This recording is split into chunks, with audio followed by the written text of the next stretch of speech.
Hi, Adriano. This book is called The Lucky Hat. I think we read this one too. It's also by Anne Harth.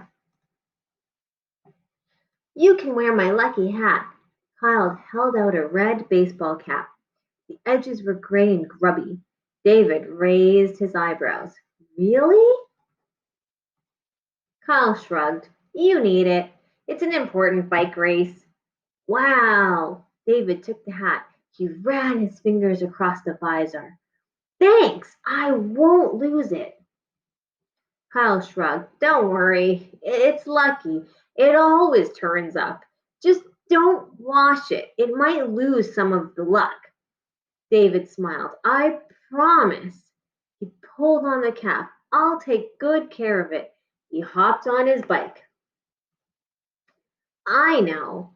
Kyle waved. Good luck. I'll see you there. David touched the cap one more time. I'll give it back right after the race. He rode toward the track. He couldn't lose now. He had trained hard for this race. His bike shone like new. With the red hat, he was sure to win. The riders lined up. On your mark, the coach yelled. David's stomach rolled. Get set! David touched the brim of the lucky hat, gripped the handlebars. Go! David went. He pulled ahead of the other riders. The red hat felt snug. The wind raced past. David saw the finish line. He pedaled harder. He was ahead. He crossed the finish line. David won. He wheeled his bike to a bench and sat down. The hat had worked. He took it off and set it beside him.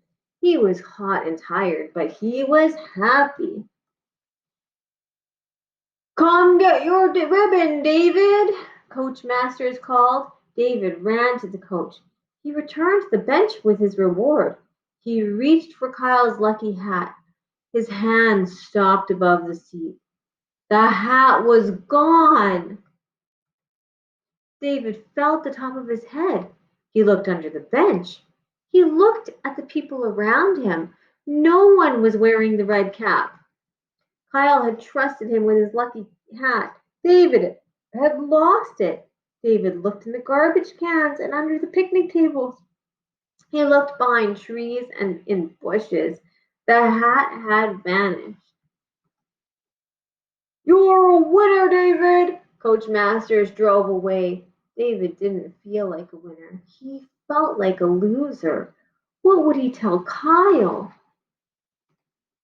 David trudged toward home. His mom had made his favorite dinner. He barely tasted it. He brushed his teeth and went to bed. All night David tossed and turned. The next day, he went straight to the playground. Kyle was surrounded by a group of boys. David slowly walked toward him. And all because of this, Kyle was saying. He lifted his hand. David's mouth dropped open. Kyle was holding his lucky hat. David raced to his side.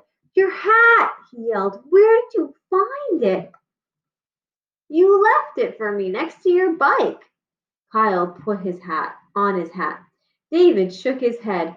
I thought I lost it.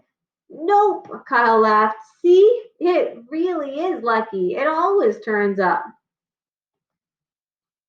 Well, that was the end of that story. Where is the hat found eventually?